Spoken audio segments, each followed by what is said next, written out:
नाज़रीन, आप देख रहे हैं रेडलाइन इस्लामाबाद स्टूडियो से। सियासी हालात के ऊपर कुछ तबसरा दरकार है, लेकिन इसके लिए आपको ये जानना होगा कि सियासी हालात के अंदर ख़राबी ऐसी क्या है कि प्रोग्राम का आगाज़ तबसरे से हो रहा है। हालात ये हैं कि दोनों जमातें, पाकिस्तान पीपल्स पार्टी और पाकिस्तान मुस्लिम लीग नून, जिनके कम्बिनेशन ने इस निज़ाम को सहारा दिया हुआ है, जो इस निज़ाम के दो पहिए हैं, उनकी आपस में शदीद लड़ाई शुरू हो गई है। हम बहुत तवील अरसे से देख रहे हैं कि पाकिस्तान पीपल्स पार्टी और नून लीग के दरमियान जो लड़ाई होती है वो कुछ अरसे के बाद थम जाती है, लेकिन आज़ाद जम्मू और कश्मीर के इंतखाबात के पहले सिलसिले के इख्तिताम के मौके पर जो लड़ाई हो रही है उसका ताल्लुक ना तो पुराने मामलात से है और ना ही वो हमें थमती हुई नज़र आ रही है, क्योंकि जो इल्ज़ामात की नौइयत है वो बड़ी संजीदा है। इल्ज़ामात सिर्फ ये नहीं है कि इन्होंने धांधली की, उन्होंने धांधली की। इल्ज़ामात ये हैं कि दोनों हुकूमतें कह रही हैं कि आपने 2024 के अंदर जो मैंडेट लिया था वो मैंडेट फॉर्म 47 पर था, यानी 2 नंबर मैंडेट था। आज बिलावल भुट्टो जरदारी ने मीरपुर के इंतखाबात के इख्तिताम के बाद जो पीपल्स पार्टी की कारकर्दगी है उसके ऊपर रिफ्लेक्ट किया और जो बातें की वो इंतहाई सख्त हैं। कुछ मैं आपको साउंड्स की सूरत में सुनवाना चाहता हूँ, फिर मैं आपको बताऊंगा कि जो जुमले कहे गए हैं उसकी इम्प्लिकेशंस क्या हैं। नून लीग की तरफ से जो जवाब आया उसको भी गौर से सुनिएगा, और बीच में बैठी है पाकिस्तान तहरीक इंसाफ, जो यकीनन खुश हो रही होगी। याद रखिए, पाकिस्तान तहरीक इंसाफ का मानना यह है कि 2024 में धांधली नहीं हुई, धांधला हुआ था, जिसके नतीजे में 70 से 80 सीटें उनकी ले ली गई थी। वो इस्टेब्लिशमेंट को बराह रास्त मुर्द इल्ज़ाम ठहराते हैं। नून लीग ने और पाकिस्तान पीपल्स पार्टी दोनों ने इन इल्ज़ामात का अपने अपने तय जवाब दिया, लेकिन अब इतना अरसा गुजरने के बाद, आज़ाद जम्मू और कश्मीर के इंतखाबात के पहले मरहले के ख़त्म होने के बाद, दोनों पाकिस्तान तहरीक इंसाफ को सही साबित कर रही हैं।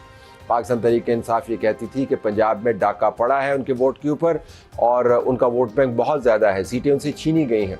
सिंध के अंदर मौजूद पाकिस्तान पीपल्स पार्टी की हुकूमत ये कहती है कि वाक़तन ऐसा ही हुआ है। बिलावल भुट्टो जरदारी भी कहते हैं, शर्जील मेमन साहब भी कहते हैं, मौलाना फजल रहमान और दूसरी जमातें MQM समेत पाकिस्तान PTI, पाकिस्तान तहरीक इंसाफ को साथ मिलाकर ये कहते हैं कि सिंध के अंदर उनके मैंडेट के ऊपर डाका पड़ा है। पाकिस्तान मुस्लिम लीग नून के मिनिस्टर्स मरकज़ के अंदर बैठ के ये कह रहे हैं कि पाकिस्तान तहरीक इंसाफ, MQM, मौलाना फजल रहमान, सिंधी नेशनलिस्ट सारे ठीक कहते थे। जो सिंध के अंदर मैंडेट है वो भी 2 नंबर है और किसी और दरवाजे से आ गया है। बिलावल भुट्टो जरदारी ने क्या बातें की सब तो हम आपको नहीं सुना सकते, प्रोग्राम का वक्त मुख्तसर है। कुछ बातें जिन्होंने की वो हम आपको सुनवाते हैं, फिर कुछ जुमले उनके बताएंगे, और फिर जो जवाब आया शर्जील मेमन के रिस्पांस के बाद, जिन्होंने बिलावल भुट्टो जरदारी के जुमलों को रीइंफोर्स किया, वो भी आपको सुनवाएंगे, और फिर हम आपको बताएंगे कि इसकी मजीद इम्प्लिकेशंस क्या हैं। लग ऐसे रहा है कि रियासत का हर फैसला कौमी मफाद को तरजीह देने के बजाय नून लीग को मफाद को तरजीह दे रहे हैं, और अब हम खामोश होके ये तमाशा नहीं देख सकते। नून लीग के मफाद के नाम पे पाकिस्तान का क्या हशर हुआ? क्या अब समझते हो कि तमाम सियासी जमातें बेवकूफ हैं? हम कौमी मफाद में खामोश थे, पुरअमन रहते हैं, पुरअमन रहना चाहते हैं, वरना मैं भी सदर जरदारी का बेटा हूँ। मीर शाहनवाज भुट्टो और मीर मुर्तजा भुट्टो का भांजा हूँ। जो ये एहतजाज चलता आ रहा है कश्मीर, ये 100% मुमकिन था कि इसको पुरअमन तरीके से, एक जान खतरे में आने के बगैर पुरअमन तरीके से हल होता। बहुत अहम बयानात हैं। जो जुमले उन्होंने कहे उसके अंदर जो अहम तरीन जुमला है वो ये कि रियासत हर मौके पर नून लीग की हुमायत कर रही है। अब रियासत से मुराद क्या है? जाहिर है वो कॉन्स्टिट्यूशनल कोर्ट की तो बात कर नहीं रहे होंगे, क्योंकि उसके हक में तो उन्होंने खुद वोट डाला। वो सुप्रीम कोर्ट की बात भी नहीं कर रहे होंगे, जिसकी ताकत के हवाले से उन्होंने खुद ही फैसला कर लिया कि कुछ ताकत जो है कॉन्स्टिट्यूशनल कोर्ट के पास जानी चाहिए। वो ज़ाहिर पार्लियामान की बात भी नहीं कर रहे होंगे, क्योंकि पार्लियामान तो फिर हुकूमत और निज़ाम जमहूरियत का हिस्सा है। रियासत में अगर जजेस नहीं है, रियासत के अंदर अगर ब्यूरोक्रेसी नहीं है, तो रियासत के अंदर कौन रह जाता है जिसको वो पैगाम दे रहे हैं कि आप नून लीग की हुमायत कर रहे हैं? तो आप खुद समझ जाएं कि मुख्तसर हल्के को वो बता रहे हैं, इस्टेब्लिशमेंट को बता रहे हैं कि आप नून लीग की हुमायत करते हैं। ये हैरानी की बात है, क्योंकि गिलगित बल्तिस्तान के अंदर जो इंतखाबात हुए उसके अंदर नून लीग की तरफ से अंदर से हल्की फुल्की आवाज़ उठ रही थी कि पाकिस्तान पीपल्स पार्टी को सपोर्ट किया गया, पाकिस्तान पीपल्स पार्टी की तरफ झुकाव रखा गया और उनको कंपनसेट किया गया। आपको याद होगा कि जब कराची में मेयर के इंतखाबात हुए थे, तो उस वक्त भी ये कहा जा रहा था कि मेयर के इंतखाबात के अंदर जमात इस्लामी को साइड लाइन किया गया, इस्टेब्लिशमेंट ने खुद ही पाकिस्तान पीपल्स पार्टी को जगह दी।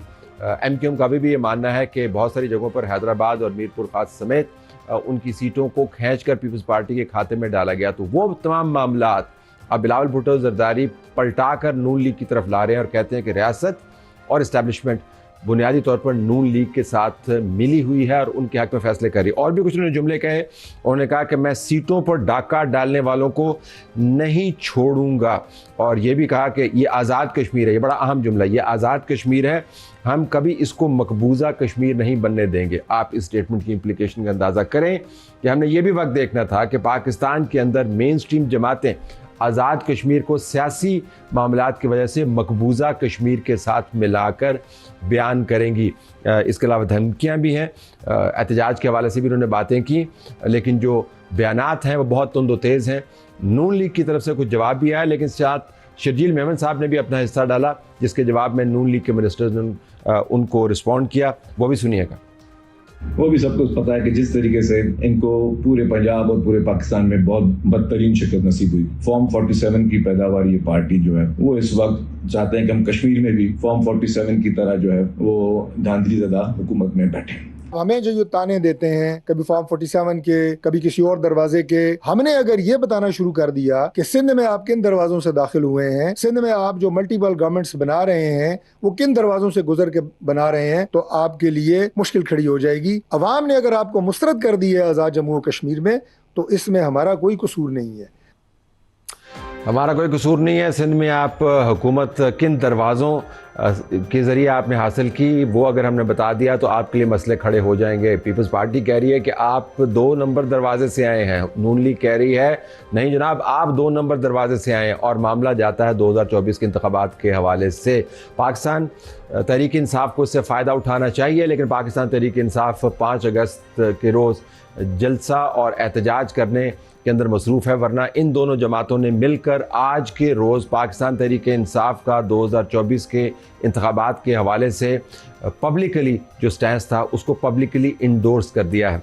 हम कोशिश करेंगे कि बात करें शाज़िया मरी साहिबा से, जो सेक्रेटरी इत्तलात हैं पाकिस्तान पीपल्स पार्टी की, और उनसे जाने कि जो 2024 के इंतखाबात थे, अगर नून लीग 2 नंबर तरीके से आई, फॉर्म 47 के ज़रिए आई, तो उन्हीं इंतखाबात के ज़रिए उनकी अपनी हुकूमत भी बनी, और अगर वो इंतखाबात जाली थे तो फिर क्या नए इंतखाबात करवाने की ज़रूरत है? ये पेंडोरा बॉक्स जो आज़ाद जम्मू एंड कश्मीर के इंतखाबात से खुला है, ये हमें बंद होता हुआ नज़र नहीं आ रहा, अनलेस कि इस्टेब्लिशमेंट और मुक़्तदरा मिलकर इन जमातों को कहें कि हाथ हौला रखें।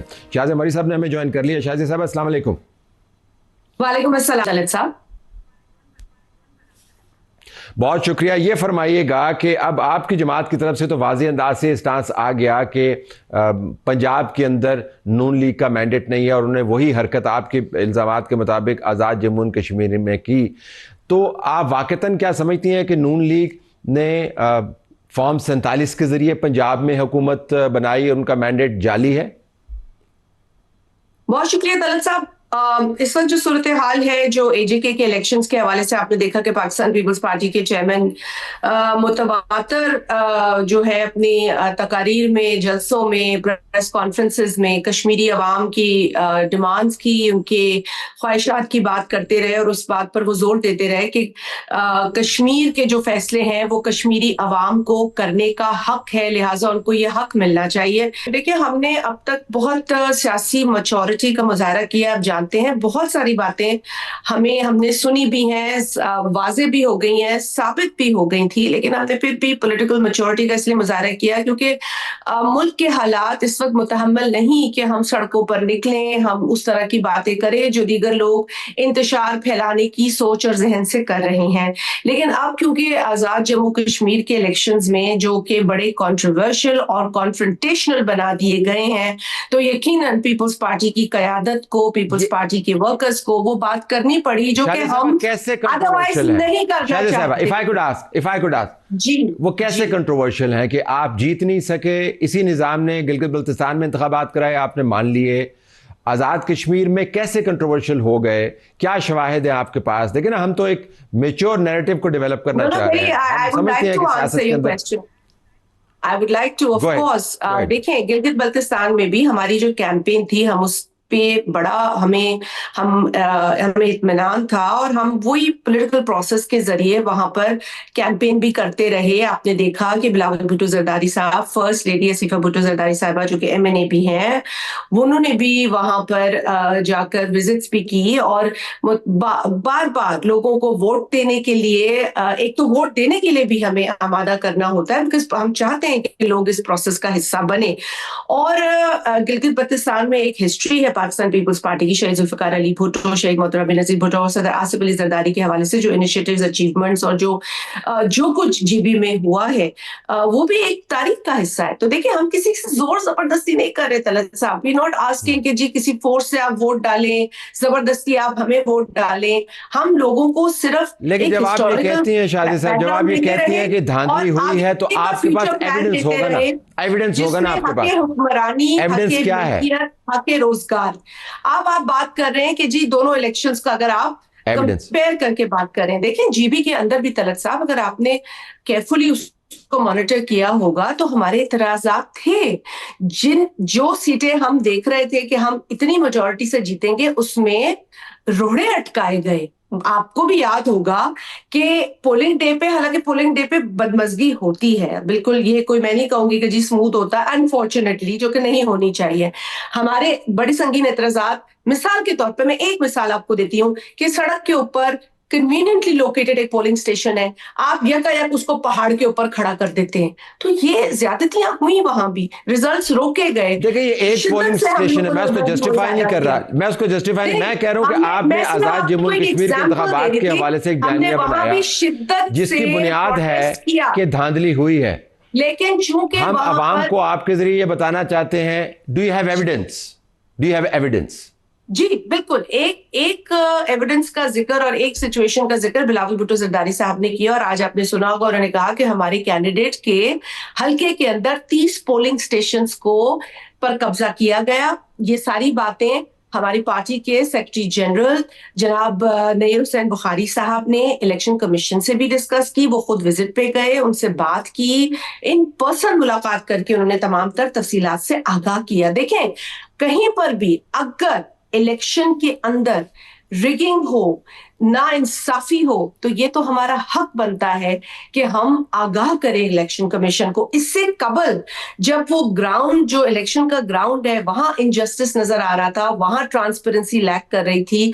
मिसाल, एक chief executive from a province can not come and announce कि जी हम इतनी बसें देंगे और आप वो बसें पहुंचा दें इलेक्शन के दौरान। ये तो आप भी इलेक्शन कवर करते रहे, आप भी जानते हैं कि इस तरह के काम नहीं किए जाते इलेक्शन कैंपेन में। हमारी अगर सिंध में गवर्नमेंट है तो हम सिंध से उठाकर कोई चीज ड्यूरिंग इलेक्शन आजाद कश्मीर में नहीं रख सकते, because that is violation of the code of conduct of election commission.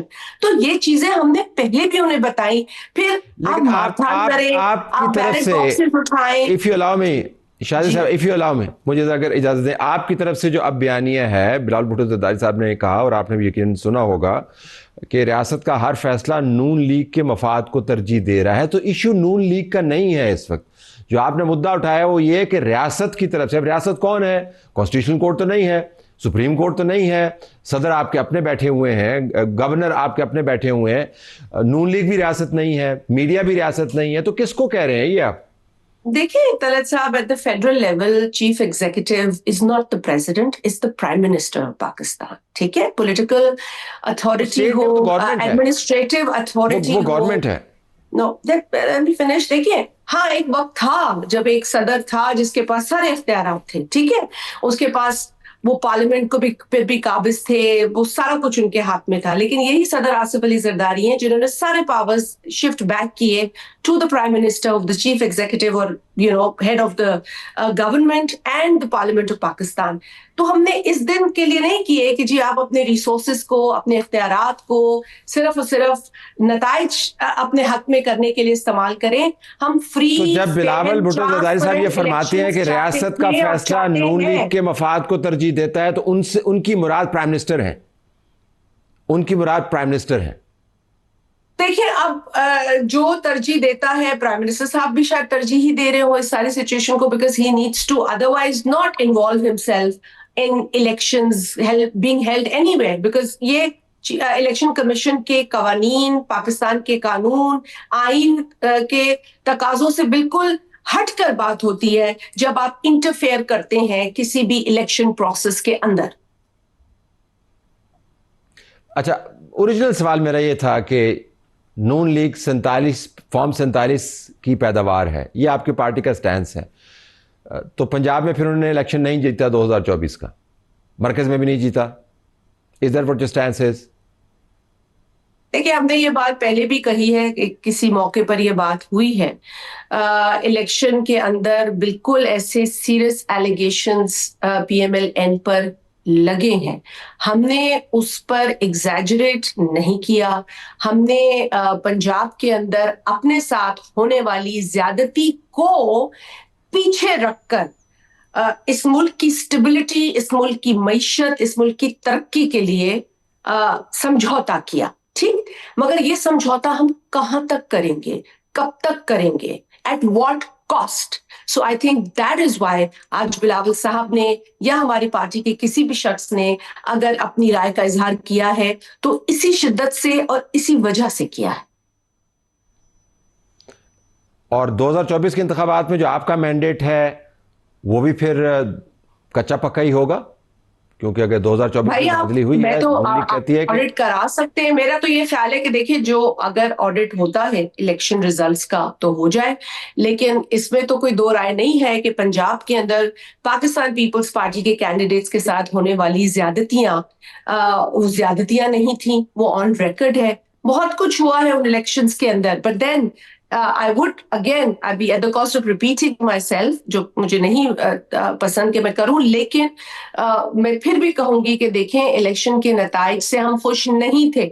हमें हम एहतजाज की हद तक रिजर्वेशंस थी, लेकिन हमने मुनासिब नहीं समझा, ना हमने इस मर्तबा मुनासिब समझा, ना हमने 2018 में जो RTS इलेक्शन था, ना हमने उस वक्त ये मुनासिब समझा कि हम मुल्क का पहिया, मईशत का पहिया रोक दें सिर्फ इसलिए कि हमें इलेक्शन के नताइज पर संगीन एतराज है।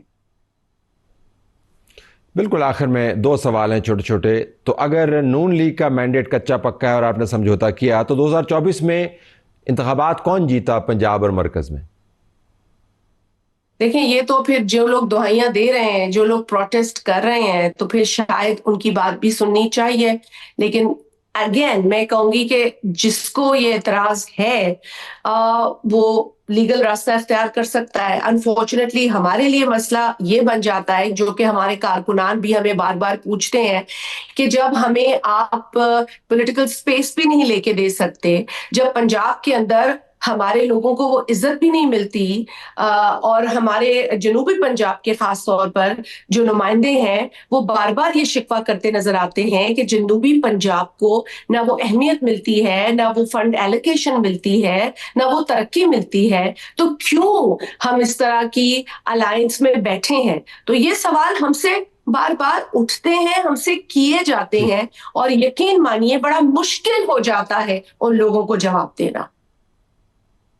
और बिल्कुल आखिर में आप ही के जवाब से सवाल जो था मेरा दूसरा, वो ये, अगला मरहला क्या है, अब क्या करेंगे? देखिए अब ये क्योंकि मराहिल में कर दिया गया है पूरा इलेक्शन प्रोसेस, बावजूद उसके हमने कभी शिकायत नहीं की। आपने देखा कि बिलावल साहब ने इस पर कोई संगीन नेगेटिव रद्द अमल नहीं दिया। उन्होंने कहा हम अपनी कैंपेन पर, हम अपने वोट बैंक पर, हम लोगों की जो हमसे एक एतमाद है उस पर हमें यकीन है कि हम वोट के जरिए इंसाफ लेंगे, हम वोट के जरिए इस प्रोसेस को मजबूत करेंगे। और ये बिलावल साहब ने कहा है, बशर्ते कि आप साफ शफाफ इलेक्शन प्रोसेस रखिए। तो अब भी जो 2 मराहिल बाकी हैं उसमें भी हम यही बात कह रहे हैं, लेकिन हम ये बात कहते हुए यकीनन आज उस उस मूड में नहीं है जिसमें हम इस इलेक्शन से और इस इलेक्शन में होने वाली बेज़ाब्तगियों से पहले थे, कि आज हम ये कहते हैं कि देखें जी, अगर आप चाहते हैं कि ये इलेक्शंस जो है वो अग्रेसिव हो या कॉन्फ्रंटेशनल हो या इस तरीके से हो जो मीरपुर के इलेक्शन हो, तो फिर हर कारकुन जो है वो इस तरह मैदान में आएगा। लेकिन हमने अखाड़ा नहीं बनाना था इलेक्शन को।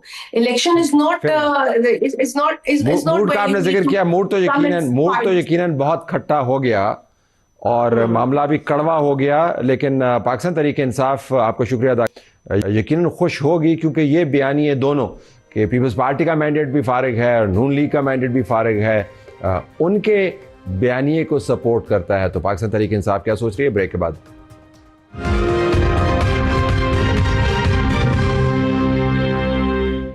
प्रोग्राम में खुशामदीद नाज़रीन। पाकिस्तान पीपल्स पार्टी और पाकिस्तान मुस्लिम लीग नून धनाधन लगे हुए हैं एक दूसरे की पॉलिटिकल क्रेडिबिलिटी को तबाह करने में। वो तमाम बयानियाँ जो पाकिस्तान तहरीक इंसाफ चलाती रही है 2024 इंतखाबात के बाद, आज के दिन दोनों जमातों की तरफ से इंडोर्स हुआ। एक जमात ने कहा कि तुम्हारा मैंडेट 2 नंबर है, दूसरी जमात ने कहा तुम 2 नंबर दरवाजे से आए हो। अमूमन तीसरी जमात इससे फ़ायदा उठाती है और इस केस में तीसरी जमात है पाकिस्तान तहरीक इंसाफ, जिनकी सेनेटर मिशाल यूसुफजई हमारे पास मौजूद हैं। मिशाल साहब बहुत शुक्रिया। आज का दिन तो आपको अच्छा लग रहा होगा क्योंकि अमूमन पीटीआई पर दिन भारी होते हैं, सो आपका रिएक्शन क्विक, ये जो बयानात आ रहे हैं। नहीं तलत साहब बहुत शुक्रिया आपका। मैं ज़ाती तौर पे समझती हूँ कि इनके बयानात से 2024 के इलेक्शन की क्रेडिबिलिटी पे जो हम कहते थे उसकी एंडोर्समेंट हो गई है कि वो पूरा इलेक्शन ही गलत था, मैंडेट चोरी किया है केपी समेत। देखिए केपी में तो फॉर्म 45 की हुकूमत है हमारी। इस बार खराब तो उधर नहीं था। तलत साहब केपी में क्यों सही था, क्योंकि केपी के लोगों ने बंदूक उठा के अपना रिजल्ट लिया था। अगर आप केपी के विजुअल्स देखें तो इलेक्शन की रात हर कोई अपने आरओ ऑफिस के बाहर हजारों लाखों की तादाद में मौजूद था। मौलाना कंप्लीटली आपसे इत्तेफाक नहीं करते। अच्छा, मौलाना फजलुर रहमान साहब जिस जगह कहेंगे केपी में वहां हम इलेक्शन करा लेंगे दोबारा। कल कहते हैं, परसों कहते हैं, जिस हलके का वो कहते हैं। मेरे ख्याल से फैसल अमीन साहब ने उनको ऑफर भी की है, वो उनके हलके के हैं कि मैं रिजाइन करता हूं, आ जाएं इस हलके पे इलेक्शन करते हैं। तो आप लेकिन वापस इस तो आपको आज तसल्ली हुई कि आप, हाँ, क्योंकि इन्होंने जो हम कहते थे वो उन्होंने खुद अब बता दिया, इत्तेहादियों ने बता दिया। लेकिन मैं ज़ाती तौर पे जो इनके बयानात हैं, मैं इसको सियासी सर्कस समझती हूँ। इसको पाकिस्तान के अवाम का इन पे टाइम ज़ाया नहीं करना चाहिए, क्योंकि वो लोग हैं जब ये अवाम में जाते हैं तो एक दूसरे का गला पकड़ने और एक दूसरे का पेट फाड़ के सड़कों पर घसीटने की बातें करते हैं। और जब मैंडेट इलेक्शन हो जाता है मैंडेट चोरी कर लेते हैं, तो फिर ये अपनी कुर्सियाँ बचाने के लिए एक दूसरे के गले मिलते हैं। तो ये वही सूरत हाल है मेरे ख्याल से जो कश्मीर की इस टाइम एक्चुअल ग्राउंड पोजीशन है, उससे डाइवर्जन के लिए ये लोग ये बातें कर रहे हैं। बड़ी दिलचस्प बात है आपके ख्याल में जो हो रहा है, उससे डाइवर्जन के लिए तमाम बातें कर रहे हैं। हाँ, अगर ये सही कह रहे हैं तो जिस तरह राना सनाउल्लाह साहब ने कहा कि पीपल्स पार्टी ने 3000 अरब बाहर स्मगल कराए हैं दुबई, तो पाकिस्तान के रियासती इदारे क्यों एक्शन नहीं ले रहे? हम तो नारा भी लगाते हैं। तो हमारे तो आपने गवर्नमेंट ने भी एक्शन लिया था। आप कहते हैं कि $10 बिलियन हर साल बाहर जाते हैं। सर हाँ, नोटिस तो हुआ था ना। आज मिनिस्ट्री ऑफ इंटीरियर ने कोई एक्शन लिया है इस बात पे? फेडरल गवर्नमेंट ने कोई एक्शन लिया है?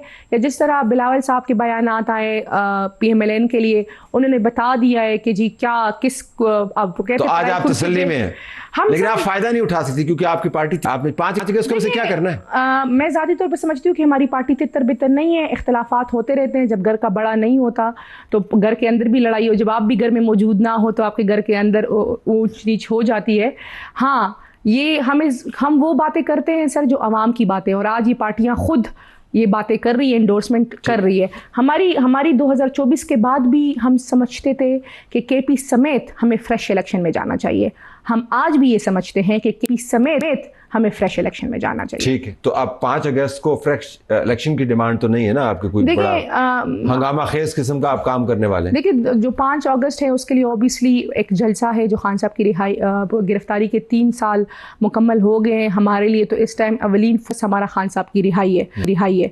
उसके लिए पार्टी कोई स्ट्रेटेजी देगी, रोड मैप देगी, फाइनल कॉल। 3 साल में आपने क्या ऐसा कर लिया जो आपको बताए कि अब जो आप करेंगे उससे मुख्तलिफ तलत होगा? साहब, मेरे ख्याल से 3 साल में हमने पाकिस्तान के 76 ईयर्स निज़ाम को एक्सपोज कर दिया है। जो पाकिस्तान में 3 साल में जो चीज़ें सामने आई है वो बहुत सालों से होती रहती थी, लेकिन आप कह सकते थे पस पर्दा थी, लोगों को पता नहीं थी, या जिनको नहीं, पता थी 2018 से वो मैं पता- बोलते नहीं थे। 2018 से देखिए मैं पता तलत है उस साहब, निज़ाम के बारे में। 2018 देखिए 2018 से 2000 एक्सपोज होगी थी 2018 में। 2000, लेकिन आज की जो पोजीशन है, 2018 में 26वीं तरमीम हुई, 2018 में 27वीं तरमीम हुई, 2018 में पाकिस्तान की अदालती निज़ाम को मफलूज किया गया, 2018 में जो आप कह सकते हैं कंट्रोल डेमोक्रेसी को लाया गया। 2000 तो क्या था 2018 अभी आप बताएं ना, 26वीं जो- तरमीम नहीं, 26वीं नहीं तरमीम तो हमने क्या की। यूनानी हुकूमत थी देखिए, आपकी? 26वीं तरमीम हमने की नहीं की ना सर। अगर 2018 से निज़ाम एक्सपोज होता तो ये तरमीम उस टाइम हो चुकी, निज़ाम अब एक्सपोज अच्छा, एक्सपोज कर दिया आपने। जी। अच्छा, आप और 5 मेरे अगस्त को ख्याल क्या से जब आप कहते हैं ना कि जब चीज़ें बहुत ज़्यादा ख़राब हो जाती है ना, तो फिर नई वो आप कह सकते हैं नई उम्मीद, नई रोशनी आती है।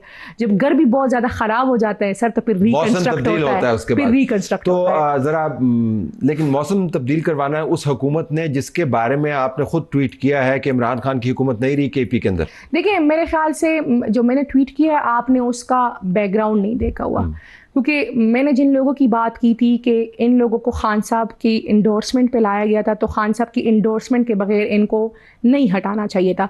जिस तरह हम कमेटियों से खान साहब के अहकामात पे निकले, हम कमेटियों में तब तक वापस नहीं आएंगे जब तक खान साहब हमें नहीं कह देते। तो कुछ चीज़ों की ग्राउंड रियलिटीज़ डिफरेंट तो होती जो हैं। लोग निकाले अब वापस आ गए हैं वो। मेरे ख्याल से सर वो वापस तो नहीं आए, लेकिन कुछ चीज़ें होंगी फ्यूचर में, मैं ज़ाती तौर पे समझती हूँ। जब 5 खान अगस्त से साहब तक- पहले होंगी। हाँ, अभी तो सर हमारा फोकस बाकी कोई भी चीज़ नहीं है। हमारा फोकस इस टाइम खान साहब की सेहत है, उनकी रिहाई है। अगर पार्टी के अंदर भी इस टाइम बहुत जलसे से प्रेशर है रिहाई sir. I'm just trying to understand, जलसे से कैसे जलसे रिहाई? सर, जलसा जो आप कितने कह जलसे सकते हैं- करने हैं आपने रिहाई के नहीं लिए? सर, जलसा तो आप ये नहीं कह सकते कि आगे हमने जलसे ही करने हैं। पार्टी के अंदर इतना प्रेशर है सर कि अब पार्टी जो सीएम साहब है उनको भी ये डिसीजन लेना होगा, जिसका उन्होंने कह दिया है कि सेमीफाइनल है और अब मैं फाइनल की कॉल देने वाला सीएम हूँ। को क्यों डिसीजन लेना? पार्टी ने डिसीजन देखिए जी, सीएम ने इसलिए डिसीजन लेना है क्योंकि खान साहब ने सीएम को इख्तियार दिया हुआ है मज़ाहमत का। वो तो एक सूबे का दिया हुआ ना, पार्टी का इख्तियार तो देखिए, जो गौहर साहब के सीएम पास। सोलो सीएम साहब के साथ बैरिस्टर गौहर साहब, सलमान अकरम राजा साहब, जुनैद अकबर खान साहब और खान साहब की बहनें तमाम ऑन बोर्ड है। सब मशावरत के साथ ही एक लाएअमल दिया जाएगा। तो मशावरत के साथ, और जो लाएअमल है उसका टोन हम आपको सुनवा देते हैं। सुनवाइए जी कि क्या कह रहे हैं chief minister Khyber Pakhtunkhwa. Go ahead. हमने फैसला करना है कि हमने गले लगाकर हमेशा के लिए अमर होना है या बेगैरती और जलालत वाली जिंदगी गुजारनी है। और इंशाअल्लाह ताला 5 अगस्त को मैं इंतजार करूंगा और वहां पर इंशाअल्लाह हम फैसले करेंगे। सो बेगैरती और जिल्लत वाली ज़िंदगी है या मौत को गले लगाना है? इसमें रिहाई तो कहीं नहीं है। देखिए, उन्होंने एक जनरल बात की है आज। जनरल की इतनी स्पेसिफिक बात की उन्होंने। आपने क्वेश्चन कर लिया ना, मैं जवाब दे दूं सर। Go ahead. कश्मीर के लोगों ये गलत बात कर रहे थे, उनके साथ रियासत ने जो मुआहिदा किया था वो उसकी इम्प्लीमेंटेशन मांग रहे थे। मैंने और आपने तो मुआहिदा नहीं किया था ना, उनके साथ रियासत ने मुआहिदा देखिए, किया मैं था, उसके सर। ऊपर बहस आपके साथ कर सकता हूँ, लेकिन मामलात ऐसे अच्छा, मैं नहीं अब करना मैं- चाहूंगा अब- कि उनके अंदर सिर्फ वो लोग नहीं है जिनकी आप बात कर रहे हैं, बहुत सारे फसादे भी सर हैं। देखिए, as a general, as a Kashmir के इशू को हम इसको किसी और तरीके से टैकल नहीं किया गया। वापस आए आप इस तरफ आते हैं सर। जी। अगर हम आते हैं, हमें ये जो ब्लू एरिया है सर, आप यहाँ होते हैं, आपने किसी एक शीशे को भी टूटा हुआ देखा था 26 के बाद? कोई एक गमला टूटा हुआ देखा था? लेकिन उसके हमारी बावजूद इस बिल्डिंग में जहाँ पे मौजूद है, जिस स्टूडियो में आप बैठे हैं, तमाम बिल्डिंग के ऊपर जत्थों ने हमला किया था और हमें इस बिल्डिंग को बंद करके अपने सारे स्टाफ को ऊपर मुंतकिल अच्छा सर, आपकी जो बिल्डिंग है ये शीशों की है, कौन सा शीशा टूटा था सर? यानी अब शीशा टूटे तो फिर हमला सर क्या बात करते हैं? घेराव कर लिया था। ये सारे ये सारे लोग अगर जो हुआ जितने था कि होते नहीं हैं हुआ सर, वो था? शीशे हुआ था कि नहीं हुआ था? जी, वो शीशे तोड़ देते हैं सर। मैं उस तरफ नहीं जाना चाहती सर, लेकिन हमें देखें कुछ चीज़ें होती हैं जब आपको पता होता है कि उसके हमें कोई ड्रास्टिक कॉन्सिक्वेंसेस फेस करने होते हैं। लेकिन मैं ज़ाती तौर पे समझती हूँ तलत साहब, मैं पाकिस्तान तहरीक इंसाफ की बीइंग पार्लियामेंटेरियन उन मेंबर्स में शुमार होती हूँ जो समझते हैं कि जी मुज़ाकरात से चीज़ें मैं इस वजह से हल करनी चाहिए। आपसे जानना चाह रहा हूँ लेकिन कि हमारे अगला पास क्या ऑप्शन है तलत साहब? पिछले 1 साल से ना कोई एहतजाज हुआ है, ना लॉन्ग मार्च हुआ है, उसके बावजूद हम आज तक खान साहब को एक डॉक्टर की एक्सेस नहीं करा सके। तो इससे ज़्यादा हमारे लिए शर्मिंदगी की और क्या बात होगी जो सीएम साहब ने बात की है। तो अब इस शर्मिंदगी को आपने मिटाना है जी। और उसका यही तरीका होगा कि आप फिर वहां से लोग लेके आएंगे? देखिए मैं उस पर ज्यादा कमेंट तो नहीं और कर उसकी सकती। ऑप्शन क्या है? देखिए ना, मैं अल्फाज से ताले तो नहीं खुलेंगे ना। मैं जाती तौर पर वो तो आपने बोल लिया जितने बोलने देखिए थे। मैं जाती तौर पर समझती हूँ कि लॉन्ग मार्च की कॉल हो या कोई और स्ट्रेटजी हो, लेकिन जो भी चीज़ होगी 5 अगस्त को वो अनाउंस हो जाएगी। हम भी जो आप बात कर रहे हैं ना, हम भी मज़ीद वो प्लस माइनस नहीं कर सकते। हम समझते हैं कि जो करना चाहिए, जो होना चाहिए वो बस कर दे। वो क्या है? देखिए वो जो 5 अगस्त को अनाउंस होगा, तो मेरे ख्याल से 6 अगस्त को हम इससे बात करेंगे। आपसे ही गुजारिश कर रहा हूँ कि 3 साल में आपने जितने अल्फाज बोलने थे बोल दिए।